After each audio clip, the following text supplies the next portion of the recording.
You're watching TVC Breakfast. It's time to take a look at stories making the headlines in Nigerian newspapers. And joining me via Skype is Chartered Accountant and Public Affairs Analyst Sheson Okwade. Good morning. Thank you for joining us on TVC Breakfast. Good morning, Veronica. Thank God it's Friday. Absolutely. All right, let's head straight to the papers now. And I begin with the blueprint. Kano, Abuja, Lagos, others. Federal government hints at a return to full lockdown, says UAE, UK, USA returnees worst culprits. Lagosians say, no, we've had enough. Well, his lockdown could lead to disaster, WHO. And then we move to the front page of the Daily Times. Reps tackle governors over infectious disease bills, say they don't legislate for states. Accuse Sokoto governor of misguiding the Northern Governors Forum. And governors set up committee to interface with lawmakers on proposed bill. And then we move to the front page of the national economy. Federal government deregulates downstream petroleum sector, vows to protect consumers from exploitation. President Muhammadu Buhari pledges to address issues bringing sorrow to Nigerians. And to the front page of the News Direct, TCN labor crisis, President General sack triggers electricity outage.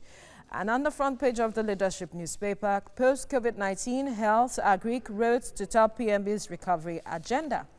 And finally, COVID-19, that's on the Daily Trust now.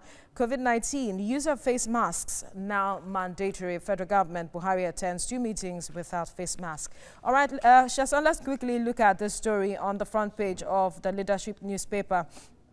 Talking about President Muhammadu Buhari's recovery agenda. His focus would be on health, agric and roads. These are top on the agenda. But you would know from what you have observed is that the lockdown has costed the nation a very heavy economic cost. Rather, it comes at a very heavy economic cost. And one will wonder, are these key drivers to revitalizing the economy? Thank you very much, Vera. What the president has set as agenda, it's good.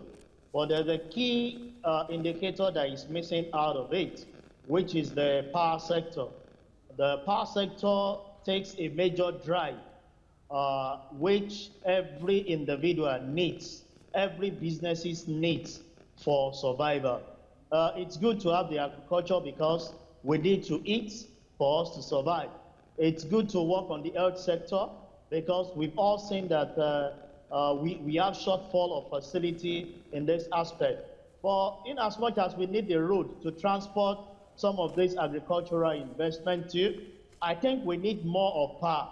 Power should be of priority even to the president too, because the artisans that are supposed to do this handwork to make source of living, we need to get them on board so that we can increase possibly the economic power of every individual, which later translates into enriching the government to have a wider net. I think the federal government should, in its proposal, make room for the power sector, and I think that will make a seal of the first set of what we are having. Now, in the president's economic recovery plan, agriculture has always been one of the major aspects, talking about diversifying the economy and the focus on agriculture. But some would say a lot has not been done with regards to this. So moving forward, what would you expect the government to do that would be strategic enough to revitalize the economy in all of these areas? Yeah, research has proven that agricultural sector now needs to be mechanized. The aspect of we doing the normal traditional agricultural thing, it's over. It's area where government needs to invest more in machineries to plow, to plant and do. You see, at the time I was in Israel, and I saw sandy land where they have good fruits, good everything. What did they do? Irrigation. But we are blessed in this part of the world that we even have good land. But enough of using some of these traditional way of cultivating. It's high time they invest more in mechanization, where we have machinery to do virtually everything from planting, plowing, to harvesting. With this, we will definitely have more delivery than what we are having now. And the Vice President is saying that this is an opportunity for Nigeria to set critical sectors. Let's take the health sector, for instance. Moving forward from now, what would you expect the government to do to revitalize or reset that sector? Yeah, for me, this COVID-19 thing, the pandemic we faced, I've seen the government invested so much in that sector. But one thing we lack in this part of the world is maintenance and sustainability. You discover that several infrastructure are being put in place. How are we going to maintain this thing?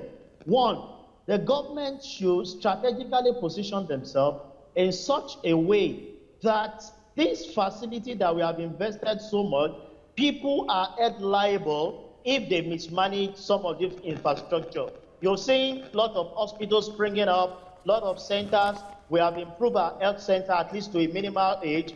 What we have now, government should be able to maintain it, sustain it, even as we grow in that sector. Because one thing we do about this country is, as soon as the pandemic is over, we go back to status quo and everybody starts doing what we're doing. That is the major crisis we have. We lack maintenance culture, and that's what has been causing serious setback for us as a nation.